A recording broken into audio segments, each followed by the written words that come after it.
ഇന്ന് ഞെട്ടലോടെയാണ് രാഷ്ട്രീയ കേരളം ആ വാർത്ത ശ്രവിച്ചത്.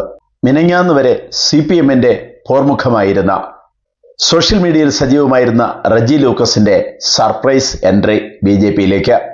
ഇടതു നിരീക്ഷകനും സോഷ്യൽ മീഡിയയിൽ CPMനു വേണ്ടി വാദമുഖങ്ങൾ നിരത്തിയ ആളുമായ റജി ലൂക്കോസ് BJPയിൽ ചേർന്നിരിക്കുന്നു. സംസ്ഥാന പ്രസിഡന്റ് രാജീവ് ചന്ദ്രശേഖർ ഷാൾ അണിയിച്ച് സ്വീകരിച്ചിരിക്കുന്നു. CPM മെമ്പർഷിപ്പ് ഉപേക്ഷിച്ച റജി ലൂക്കോസ് ഇനി BJPക്കൊപ്പമായിരിക്കുമെന്നും BJPയുടെ ശബ്ദമായി പ്രവർത്തിക്കും എന്നും പ്രഖ്യാപിച്ചു. സോഷ്യൽ മീഡിയകളിൽ ഇടതുപക്ഷത്തിന്റെ മുഖമായിരുന്ന റജി ലൂക്കോസ് ഇനിയും BJPയിലേക്ക് ഒഴുക്കുണ്ടാകും എന്നും പറഞ്ഞു. BJPയുടെ വികസന ആശയങ്ങളിൽ പ്രതീക്ഷയുണ്ട് എന്ന് പറഞ്ഞ റജി ലൂക്കോസ് ഇനി മുതൽ ശബ്ദിക്കുന്നത് BJPക്ക് വേണ്ടി മാത്രമായിരിക്കും എന്നും വ്യക്തമാക്കിയിരിക്കുന്നു.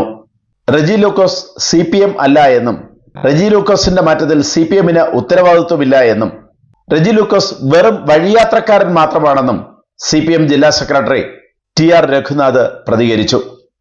എന്നാൽ തനിക്ക് 7 വർഷം കൊണ്ട് CPMന്റെ മെമ്പർഷിപ്പ് ഉണ്ട് എന്നും താൻ CPM പ്രവർത്തകനാണ് എന്നും റജി ലൂക്കോസ് അറിയിച്ചു.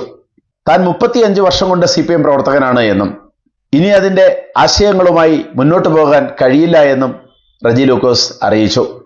കടുത്തുരുത്തിയിൽ നിന്നും BJP സ്ഥാനാർത്ഥിയായി റജി ലൂക്കോസ് മത്സരിക്കും എന്ന് തന്നെയാണ് പ്രതീക്ഷിക്കുന്നത്. അത്തരത്തിലുള്ള വാർത്തകളും എത്തിക്കഴിഞ്ഞു. മറുകണ്ഠം ചാടലുകളും വെട്ടിനിരത്തലുകളുമൊന്നും രാഷ്ട്രീയത്തിൽ പുത്തരിയല്ല. അധികാരത്തിന്റെ അപ്പകഷ്ണങ്ങൾ എല്ലാവരെയും മോഹിപ്പിക്കുന്നതാണ്. ഒരു പാർട്ടിയിൽ നിന്ന് ജയിച്ച് മറ്റൊരു പാർട്ടിയിലെ പ്രസിഡന്റ് സ്ഥാനാർത്ഥിക്ക് വേണ്ടി വോട്ട് ചെയ്ത് അതിന് 50 ലക്ഷം രൂപ കൈപ്പറ്റി. ഇത്തരത്തിലുള്ള കഥകൾ കേട്ടിട്ട് ദിവസങ്ങളേ ആയുള്ളൂ. ഇനി ഇലക്ഷൻ കാലമാണ്.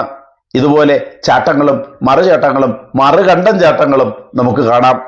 അതേസമയം അട്ടപ്പാടിയിലെ മുൻ ഏരിയ സെക്രട്ടറി BR രാമകൃഷ്ണൻ BJPയിൽ ചേർന്നു എന്ന വാർത്ത പുറത്തു വരുന്നുണ്ട്. ആരൊക്കെ എങ്ങോട്ടൊക്കെ ചാടും എന്ന് രാഷ്ട്രീയ കേരളം ഉറ്റുനോക്കുകയാണ്. കൂടുതൽ വാർത്തകളും വിശേഷങ്ങൾക്കുമായി ഈ ചാനൽ സബ്സ്ക്രൈബ് ചെയ്യുക. നിങ്ങളുടെ പിന്തുണയാണ് ഈ ചാനലിന്റെ വളർച്ചയ്ക്ക് അത്യാവശ്യം. അഭിപ്രായങ്ങൾ ചുവടെ ചേർക്കുക. കൂടുതൽ വാർത്തകളും വിശേഷങ്ങളുമായി ഉടൻ